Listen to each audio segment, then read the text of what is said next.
하나님의 말씀을 보시겠습니다. 하나님의 말씀은요, 이사야 35장 6절, 7절 말씀입니다. 그때 저는 자는 사슴같이 뛸 것이며 말 못하는 자의 혀는 노래하리니 이는 광야에서 물이 솟겠고 사막에서 시내가 흐를 것임이라.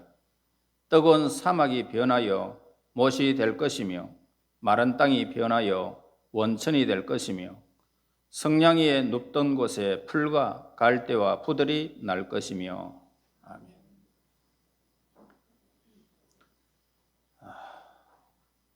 이 35장 전체에서요, 이사야 선지자는 예수님의 오심과 예수님의 복음과 그분께서 가지고 오실 대구원의 그 영광스러운 결과의 일부분을 우리에게 예고하는 그런 말씀입니다.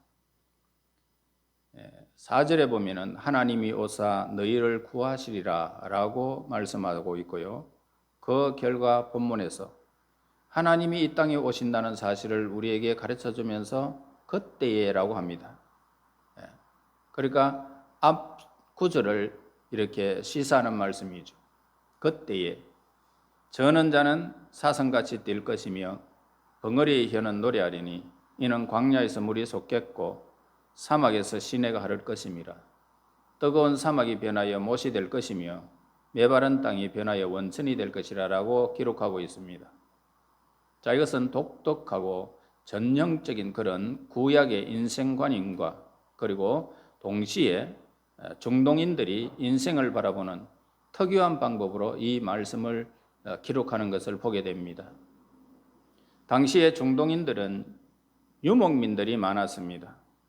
대부분은 그 사람들은 농민들이었던 거죠. 그래서 그들은 늘 먼 길을 다니면서 인생의 지친 모습들과 여러 가지의 일들로 인생을 평가하는 것을 보아왔습니다. 그들은 때로는 행로의 행적도 없는 그런 사막, 광야, 물이 없이 그들은 목이 메어 목말라 하면서 지친 인생을 살아야만 했던 것입니다. 자, 이 사실은 너무나도 심각한 인생의 문제들이죠. 중동인들은 뜨거운 햇빛을 머리 위에 받으면서도 도무지 목적지에 닿을 것 같지 않는 그런 여행, 인생의 여행을 하느라고 극도의 피곤과 갈증에 시달리면서 정신과 몸에 새 힘을 공급할 수 있는 시원한 물, 이 시원한 물을 갈망하는 그런 극한적인 체험을 자주 겪으면서 그렇게 살아왔던 것입니다. 물론 우리 도시 사람들도 별반 다를 바는 아닙니다만 오늘 우리가 이 말씀의 배경을 우리가 알아야만 이 말씀이 우리에게 젖어들게 될 것입니다. 여기서 사막의 모래밭을 지나가는 한 여행자가 있었던 것입니다. 갑자기 그의 눈에 많은 물이 고인 훌륭한 샘터가 보였던 것입니다. 그의 가슴이 막 뛰기 시작하죠. 이야, 이제 나는 살았다. 저곳에 가면 내 모든 것들이 갈증이 해소될 것이고 이 무더위가 물러갈 것이고 내 삶에 새로운 목표가 생길 것이다라는 소망을 가지게 됩니다. 그는 이제 흥분해서 내가 저곳에 닿기만 하면 필요한 물, 충분한 쉼, 다시 또 힘을 얻고 힘을 얻어서 계속 나는 또 다른 길을 걸어가고 새로운 길을 내가 개척해 나갈 것이다. 그렇게 엄청난 포부를 가지고 그것을 향해 샘물을 향해서 걸어가게 됩니다.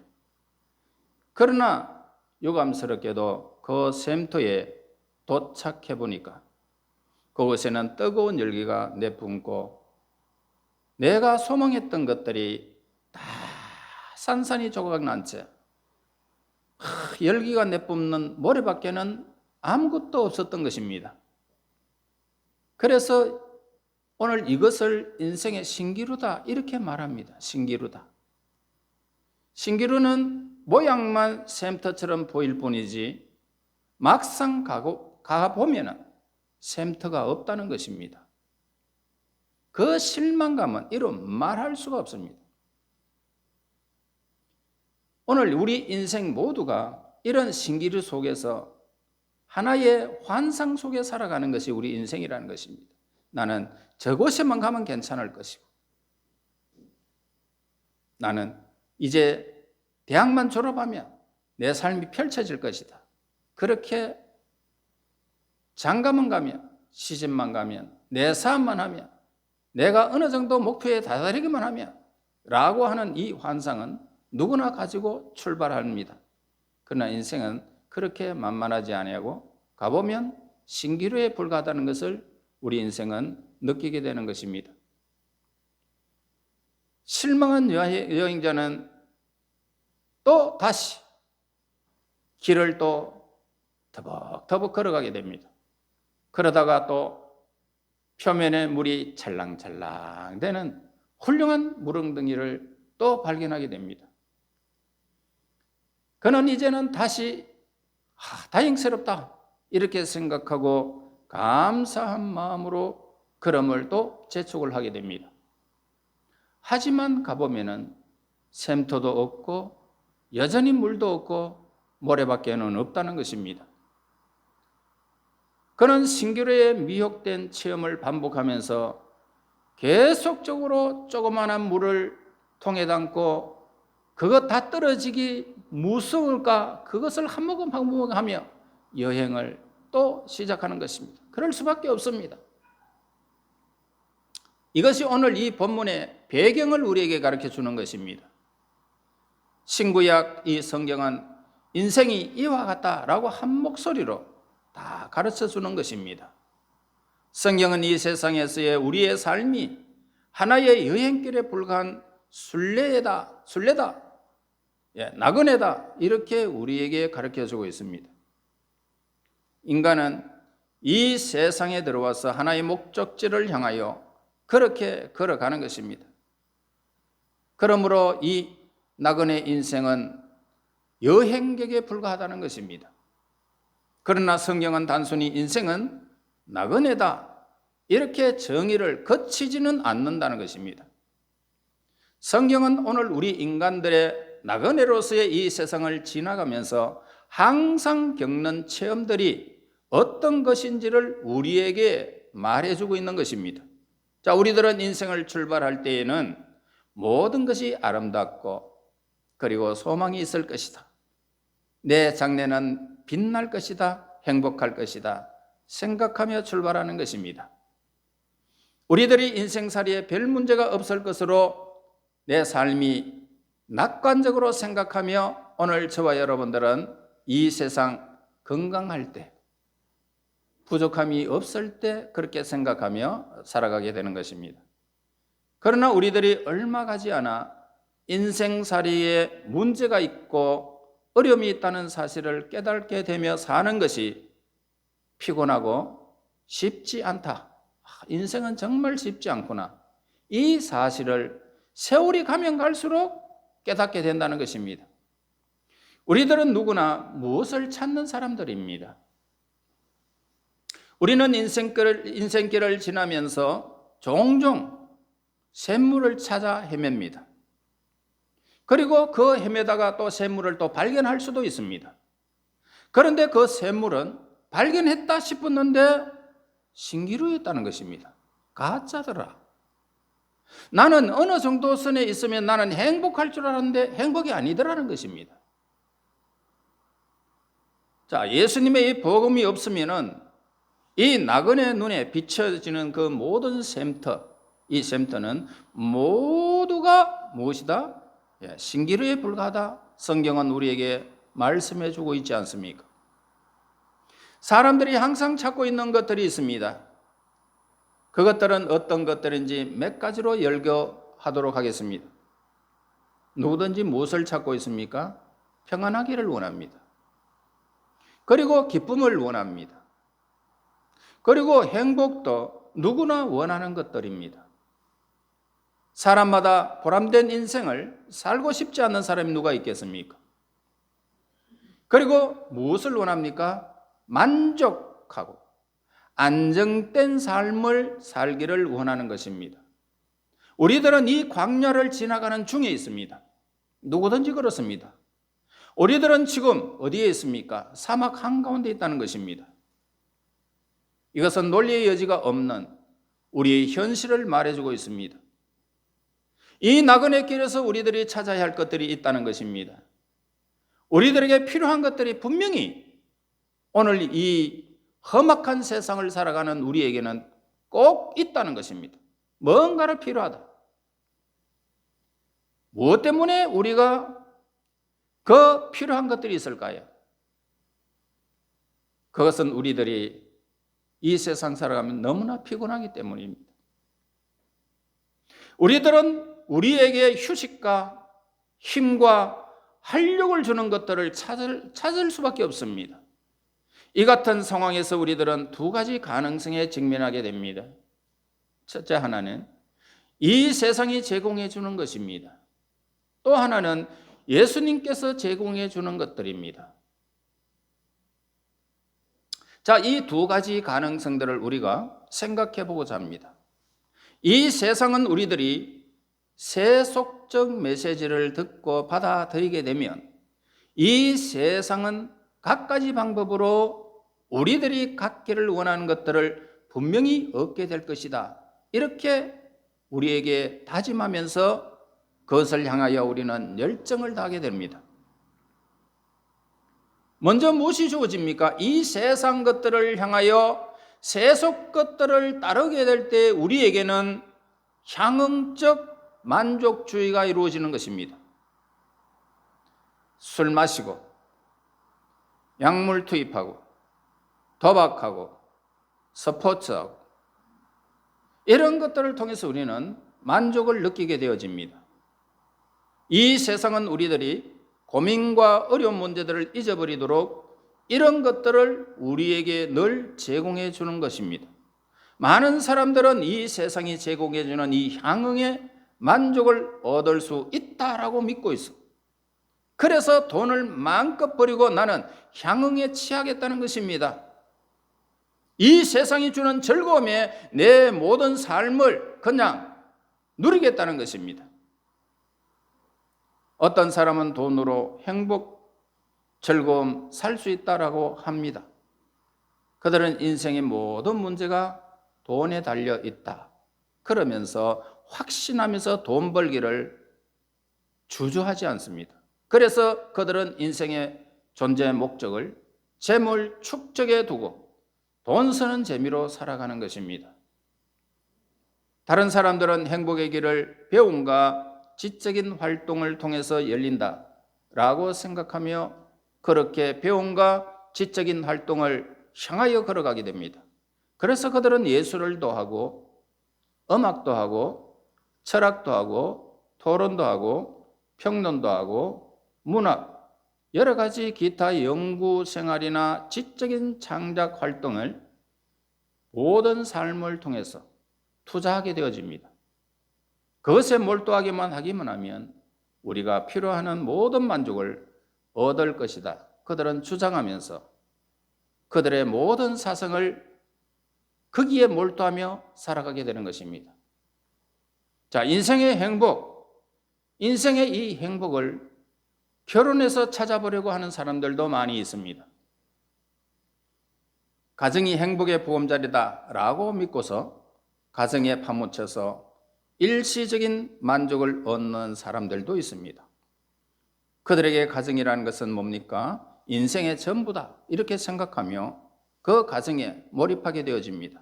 그런가 하면 이 모든 것들을 다 시도해 본 후에도 기대했던 그런 만족을 얻지 못하는 사람들이 있더라는 것입니다.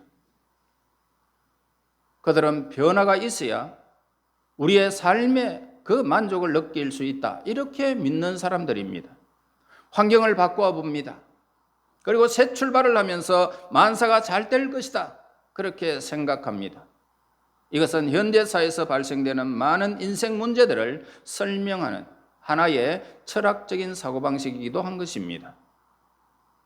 그런데 그렇게 아름답게 출발했던 가정들이 이혼이 급증하는 이유가 무엇이냐 말입니다. 왜 이혼할까요? 피곤을 느끼고 답답한 마음으로 이 세상을 지나가는 한 나그네가 있습니다. 그는 갑자기 사막에서 하나의 오아시스를 발견하게 됩니다. 그에게는 너무나 흥분된 희망이 샘솟듯 일어나게 됩니다. 당신의 결혼관계를 끊어버리세요. 이제 새로운 출발을 하세요. 그러면 행복을 찾을 것입니다. 자, 가정의 얼매여서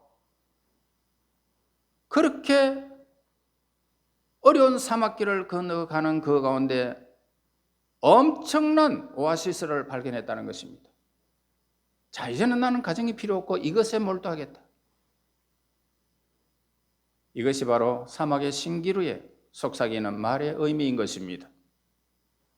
많은 사람들이 첫 번째 결혼에 실패하면 두 번째 결혼에는 성공한다 그러면서 낙관하며 또 두 번째, 세 번째로 계속 넘어가는 사람들이 많습니다. 그러나 이혼율은 여전히 급증하는 가운데 있습니다. 어떤 이들은 다른 나라로 가버리고 내가 이민 가면 꼬리타분한 내 생활이 정리되고 새로운 삶이 펼쳐질 것이다. 나는 행복할 것이다 생각하며 떠나는 사람들도 있습니다. 내가 만일 새로운 출발을 할 수만 있다면 내가 결혼을 다시 하고 다른 나라에도 가고 새 직업을 얻고 무엇인가 새 것으로 바꾼다면 이제 나는 만족하면 삶을 또 시작하게 될 것이다. 그러면서 이민을 떠나는 사람들도 있습니다. 그러나 거기에도 똑같이 신기루가 있다는 사실을 모른 채 말입니다. 이제 좀 거시적으로 우리 한번 생각해 보기를 원합니다. 인류는 새로운 아이디어를 믿고 있습니다. 인간들은 새 것들을 손에 쥐기만 하기만 하면 모든 문제를 해결할 수 있다. 그렇게 믿어왔습니다. 인류는 사회 환경을 개선하고 정치적인 계획을 일으키면 만사가 바뀔 것이다. 그렇게 생각한 것입니다. 그러나 어떻습니까? 우리들 모두는 나그네라는 사실을 잊고 간다는 것입니다. 우리들은 모두 여행의 피로와 만족이 없는 인생살이를 체험하면서 오늘 우리의 삶에서 그렇게 알아가는 것입니다. 우리들은 세상의 과거에 제공되어졌던 그런 만족의 방편들이 미래에도 똑같이 죽을 것이다. 그걸 우리는 잘 알고 있습니다. 역사책을 보아도 전기들을 보아도 인간의 역사가 무엇인지를 우리에게 말해주고 있지 않습니까? 그 모든 삶이 하나의 신기루였다는 증명해주는 그런 역사의 사건들을 우리는 늘 보게 되어지는 것입니다. 오늘날 이 세상의 여러 가지 커다란 비극들이 뭡니까? 인간들이 이 신기루의 원리를 인식하지 못하는 데 생기는 것들입니다. 한 가정이 있습니다. 이 가정은 하나님과 자신들의 영혼과 영원한 운명에 대해서 전혀 생각지 않고 그저 가족 생활 그 자체를 위해서 살아갑니다. 이 가족들은 이 가정을 중심으로 모든 것을 계획하고 그렇게 사는데요.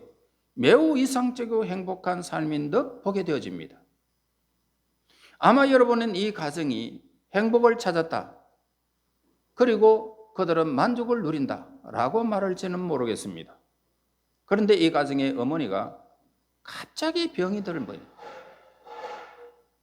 그녀는 입원해서 수술을 받았지만 그 수술의 결과도 결국은 그의 생명을 연장하지 못한 채 그녀는 세상을 등지고 말았습니다. 자, 이 가정이 지금까지 행복을 누리면서 살아왔던 것들이 일시간에 무너지는 사건들을 우리는 보게 되어집니다. 다시 말해서 이 가정의 행복은 신기루였다는 것입니다. 이 예는 다른 모든 인생의 신기루를 대변해 주고 있습니다. 정말 이 세상에서 참 만족과 평안을 누릴 수 있고 찾을 수 있을까? 이 세상이 제공하는 그 모든 것들이 과연 우리들이 모든 우리들의 필요를 충족시켜 줄 수 있을까? 라는 이 질문을 해봅니다. 이 세상이 진짜 정말 행복할 수 있을까? 날마다 이 세상에서 일어나는 사건들의 소식을 우리가 듣게 되어지면 너무나 간단히 알 수가 있습니다. 40대 젊은 여인이 항상 통행하던 그 길을 통행하다가 갑자기 불에 휩싸여서 죽음을 당하는 사건을 우리는 얼마 전에 보았습니다. 40이라면 얼마든지 오늘 이 세상에서 누릴 수 있는 중년의 시간, 얼마나 아름다운 시간인지 모릅니다. 그러나 어떻습니까? 신기루에 불과했다는 것입니다. 우리들이 찾는 것이 신기루 속에 있는 것 같지만은 오늘 가보면은 아니다. 우리들이 손에 잡았다고 여기는 것들은 언제나 우리에게 싹 빠져나가 버립니다. 모두가 신기루다, 신기루다. 여러분, 천억을 가지면 뭐하고 이 세상을 다 가지면 못합니까? 이 세상에서 여러분들을 만족할 수만 있다면 다 가지십시오. 신기루입니다. 그러면 인생의 신기루 이 현상을 어떻게 설명할 수 있을까요? 오늘 우리 인생이 살아가면서 실패할 수밖에 없는 이유가 있습니다. 우리 자신들에게는 아무 이상이 없고 문제는 다른 사람에게 있다는 것입니다. 우리의 환경 또는 조건이 있다고 전제하기 때문입니다. 문제가 되는 것은 내가 아닌 타인이고 우리의 직장이고 우리의 환경이고 세상 자체라는 것입니다. 그러니까 내가 기회를 잡을 수만 있다면 그 기회를 통하여 나는 만사가 형통할 것이다 라고 믿고 있는 것입니다. 그러나 이 세상에는 만사 형통이라는 것은 없습니다. 그 다음에 두 번째 이유가 뭘까요? 인간을 전인적으로 다루지 않고 항상 부분적으로 다루고 있기 때문에 오늘 우리는 그 신기루를 바로 발견하지 못하는 것입니다. 이 세상의 사고는 우리의 삶의 한 부분을 늘 다루고 있습니다. 어떤 것들은 지성에만 호소합니다. 어떤 것들은 감정에만 호소합니다. 감정에만 어필하면 인간의 지성에 만족을 주지 못합니다. 하나님은 인간을 몸과 영혼과 정신을 가진 자로 지으셨습니다. 그래서 인간은 항상 불안정하고 불행하다라는 것입니다. 그런 만족은 이 사람이 오늘 이 땅에 살아가면서 계속되는 신기루로 말미암아 희롱을 당하면서 사막의 여행자처럼 느끼면서 삶을 살아가는 것입니다. 그래서 결국 이 세상에서 만나는 것들 다 신기루에 불과하다는 사실을 깨달으면서 정처 없이 떠드는 여행자에 불과했던 것입니다. 그 다음에 하나님과의 관계를 완전히 제쳐놓기 때문에 신기루 속에 살아가는 것입니다. 하나님은 우리들을 창조주를 떠나서는 도무지 행복할 수 없는 존재로 우리는 지음을 받은 것입니다. 만약 우리가 하나님과 올바른 관계를 맺지 못하게 된다면 아무리 사람들이 이 세상 끝까지 여행을 하면서 지적인 만족과 정서적인 충족을 얻기 위해서 온갖 것들을 다 붙잡아 보아도 결코 행복은커녕 평안을 찾지 못하게 될 것입니다. 우리에게 하나님이 없으면, 우리에게 예수님이 없으면 참된 삶과 기쁨이 무엇인지 알지 못하며 계속 신기루 속에 살아가는 인생에 불과할 것입니다. 이 세상이 아무리 매력적인 모습으로 세상의 것을 우리에게 제공한다 할지라도 하나님은 그 모든 사건들을 다 그 사람들을 무시해버리고 말 것입니다. 이제 여기에 한 가지 질문이 있습니다. 여러분 자신의 생애, 자신의 인생에 대해서 어떻게 느끼고 계십니까? 지금까지 만족하며 살아가고 있습니까? 평안을 찾았습니까? 지금 행복합니까? 이 세상이 우리들의 손에 쥐어주는 것은 환상뿐일 것입니다. 신기루이다, 신기루. 우리들은 언제나 행복과 만족의 그 문턱을 들었을 것 같으면서도 실제로 그곳에 도착해보면 아무것도 없다는 것입니다. 도착하지도 못했다는 것입니다. 도착하지도 못했다. 한 해가 주어지고 바뀌면 새로운 도착점이 있을 것이다라고 하지만 한 해를 거듭해도 똑같은 다람쥐 쳇바퀴에 불과했다는 우리의 모습을 보게 됩니다. 그러나 여러분, 우리 모두 하나님께 감사해야 합니다. 인생은 거기에 끝나지 않는다는 것입니다. 인생의 신기루가 변하고 샘터가 될 것이라고 오늘 본문에서 우리에게 희망찬 메시지를 우리에게 주는 것입니다. 어떻게 그럴 수 있을까? 모든 인생이 신기루에 불과하다고 그랬는데 우리 하나님께 향한 하나님의 백성들에게 어떻게 이렇게 신기루가 변하여 샘터가 되느냐는 것입니다.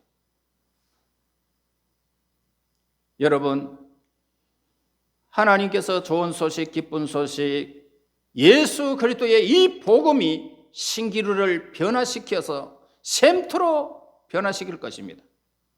그 방법을 우리에게 가르쳐주고 있습니다. 첫째는 뭐냐? 복음은 우리 인생에게 무엇을 가르쳐줍니까? 우리의 본질을 가르쳐주고 있습니다. 네가 누구냐라는 것을 가르쳐주고 있습니다. 그래서 이 복음 앞에서 설명하려고 했던 모든 것들과 정반대되는 것들입니다. 성경이 인간에게 제일 먼저 하는 일은 인생을 진지하게 되돌아보는 일들을 하게 하는 것입니다. 그것은 우리들이 모두 인생을 시작하듯이 또한 우리 인생을 마쳐야 된다. 이걸 우리에게 가르쳐주고 있어요. 네가 태어났지 않느냐? 응애하고 태어났을 때에 네가 돌아갈 것은 또 발가벗은 몸으로 아무것도 가지지 못한 몸으로 너는 돌아간다. 이 사실을 복음은 우리에게 가르쳐주는 것입니다. 복음은 우리의 인생을 처음부터 끝까지 태어날 때부터 죽음까지 우리에게 너 인생은 이런 인생이다라는 것을 우리에게 가르쳐주는 것입니다. 그래서 이 복음은 우리로 하여금 인생의 본질을 하나의 여행이나 하나의 순례로 보도록 하는 것입니다.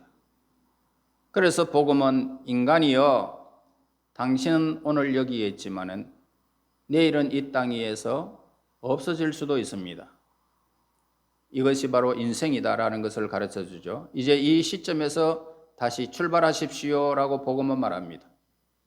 복음은 우리에게 죽음과 무덤을 넘어 영원으로 이어지는 영원한 삶이 있다는 사실을 우리에게 일러주는 것입니다. 그리고 두 번째로 넘어가면 이 복음은 우리들을 예수님께로 곧장 데려가는 것입니다. 영혼의 길을 잇기 때문에 예수님께로 이 복음이 우리를 인도해 줍니다. 이것이 복음의 본질입니다. 예수님의 이 복음은 우리에게 오직 한 가지라고 우리에게 정의하고 있습니다. 그것은 우리가 예수님께 나아가 그분을 내 마음의 문을 열고 영접하여 그분에게 우리의 삶을 다 맡기고 복종하라라고 합니다. 우리는 얼마나 자주 보다 더 나아지려고 결심을 했습니까? 그럼에도 불구하고 우리는 인생이 세월이 가면 갈수록 우리는 나아진 것이 없다는 것을 고백합니다. 복음은 우리들이 사막에서 뜨겁게 내리쬐는 그런 불볕 더위 속에 있는 우리의 모습을 묘사하고 있습니다. 그래서 우리들은 이 신기루를 잡으려고 지금까지 뛰어왔고 앞으로도 그렇게 막 뛰어가는 것입니다. 신기루를 계속 보고 가는 것입니다. 우리들은 향락의 맛도 봤고 그러나 남은 것은 뭡니까? 인생이 연약하다, 공허하다라는 것을 알 뿐이었던 것입니다. 우리들은 인생이라는 이 부르는 이 사막 속에서 늘 만족하지 못하고 비틀거리며 살아왔던 것을 고백합니다. 그런 사람에게 우리가 이 신년 새로운 한 해가 주어지는 결단을 하라고 요구하는 것은 너무나 무용한 것입니다. 그런 힘없는 사람을 보고 당장 산에 오르라는 말과 무슨 소용이 있겠습니까? 산에 올라봐라. 지친 사람, 지금까지 달려가지고 지친 사람인데 산에 다시 오르러 가면 오를 힘이 어디에 있겠습니까? 우리들은 아무것도 못한다는 것입니다. 피곤해 지쳐 있다는 것입니다. 추구도 이제는 더 못 가겠다는 것입니다. 우리들에게 필요한 것이 뭐냐? 휴식이라는 거죠. 평안한 영양 섭취 좀 하고 마음껏 좀 먹고 이제는 푹 자는 것이 얼마나 좋습니까? 자, 복음은 우리에게 처음부터 예수님께로 오라는 것 이외에는 아무것도 여러분들에게 요구하는 것이 없습니다. 자, 인간은 광야와 사막에 있습니다. 그런데 바로 그 속에 우리에게 꼭 필요한 것이 하나가 있어요. 거기에는 어떤 한 분이 계십니다. 우리는 이렇게 말합니다. 나는 신기루를 너무 자주 보았습니다. 나는 신기루에 번번이 속으면서 지금까지 살아왔습니다.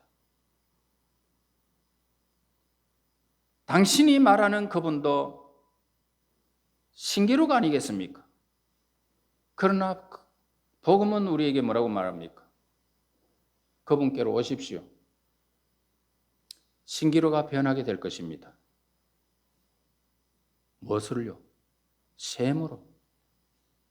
샘터로 변할 것입니다. 오아시스로 변할 것이라는 것입니다. 자, 이것이 오늘 복음이 우리에게 주는 다른 점입니다. 복음은 우리에게 불가능한 것을 하라 요구하지 않는 것입니다. 복음은 우리가 예수님께로 오기만 하면 타오르던 그 모래밭이 실제로 오아시스의 샘터로 바뀔 것을 발견할 것이다. 보증하고 있는 것입니다. 변함없는 진리인 것입니다. 그러면 예수님께서 어떻게 이 일을 우리에게 행하실 수 있느냐는 것입니다. 먼저 그분은 나를 하나님 앞으로 바로 하나님과 우리의 관계를 바로 딱 보게 하십니다.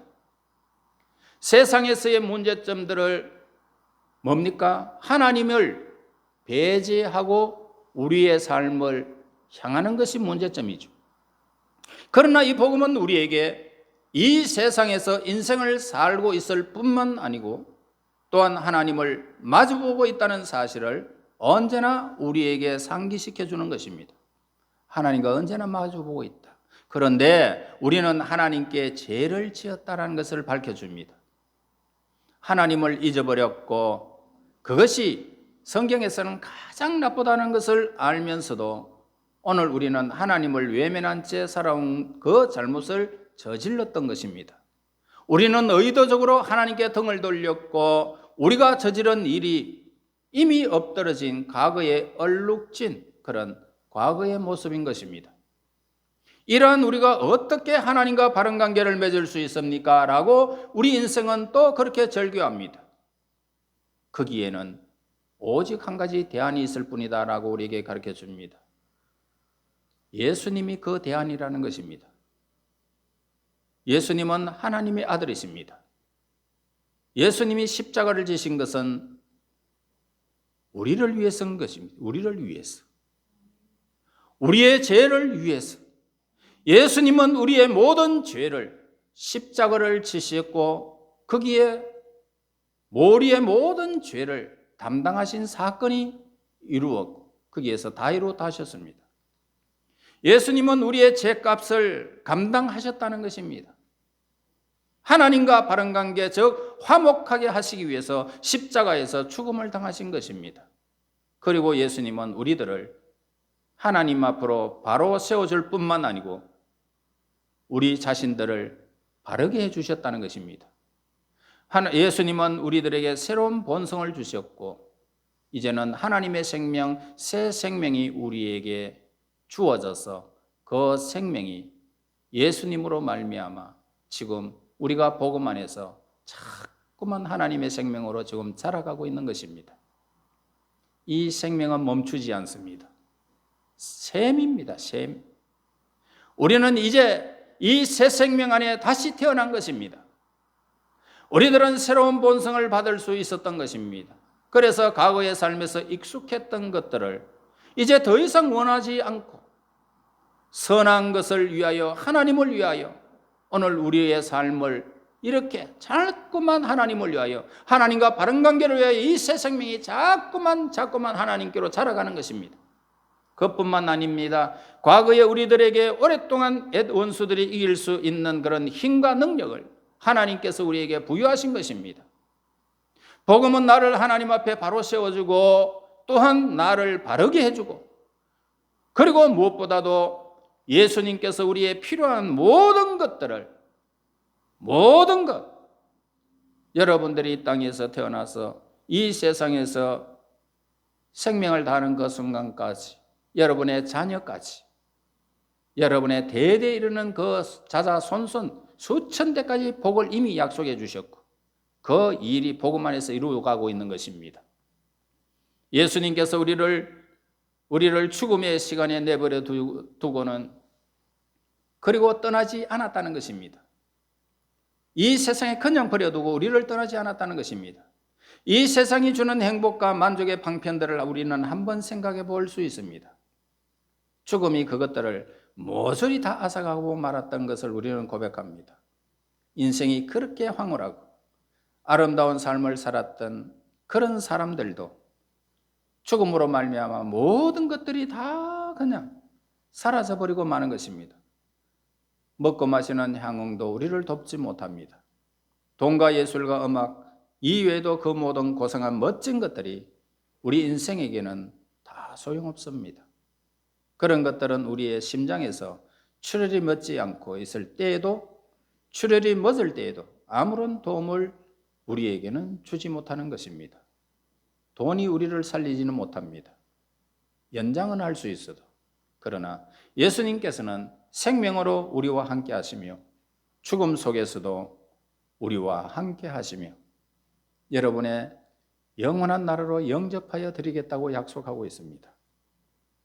이 행복을 찾은 사람들은 샘물이 그 속에서 늘 넘치기 때문에 오아시스가 여러분 삶 속에 새 생명의 역사 속에 늘 넘치고 있기 때문에 지치지 않습니다.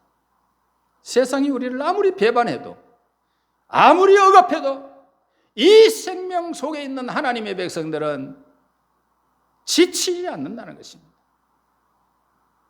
예수님께서는 영원 몽토록 우리와 함께 하겠다고 약속하고 있기 때문입니다. 그분은 사막에 계십니다. 우리의 현장에 있단 말입니다. 지금 예수님께서 우리를 만나려고 여러분의 옆에 계시는 것입니다. 예수님께서 이 세상에 들어오셔서 지금 이 순간 우리에게 필요한 모든 것들을 주시겠다 언약하며 약속하고 여러분과 함께 하시는 것입니다. 예수님께서 우리에게 안식을 주실 것이고 평안과 만족과 행복과 즐거움이 사라지지 않도록 날마다 우리에게 소망을 주기를 원하고 계시지 않습니까? 예수님께로 와서 예수님을 만나본 자들은 누구나 그분 앞에 우리는 고백하지 않을 수가 없습니다. 하나님 행복합니다. 예수님 내 잔이 넘칩니다. 이렇게 충만하고 완전합니다. 영원한 최대의 만족을 저는 발견했습니다. 다윗과 같이 고백하지 않을 수가 없습니다. 이제 여러분, 예수님께 온 여러분은 신기루가 변할 것입니다. 이미 변했습니다. 샘터가 내 속에서 자꾸만 솟아오릅니다. 예수님 안에서 안식이 우리에게 있다는 것을 우리는 확신하고 평안을 누리면서 새로운 한 해 아니라 어떠한 일이 우리에게 벌어진다 할지라도 우리는 샘 가운데, 오아시스 가운데 예수님 안에 거한다는 사실을 기억하며 여러분 행복하시고 안식을 누리시기를 예수님이 축원합니다. 하나님, 우리에게 만족을 주시고 이 세상 수많은 신기루에 고통당했던 저희들을 예수님 우리를 불러주셨고 우리에게 구속의 은혜를 주시며 하나님의 자녀의 권세를 주시며 새 생명을 허락하신 하나님께 영광을 돌립니다. 이 생명의 샘터 오아시스가 우리의 삶에 넘치게 하셔서 삶의 모든 여정을 평안과 안식과 즐거움을 누리며 하나님을 향할 수 있도록 인도하시며 영원한 생명 되신 예수님 안에서 영원한 평안을 누리게 인도하옵소서. 예수님 이름으로 기도하옵나이다. 아멘.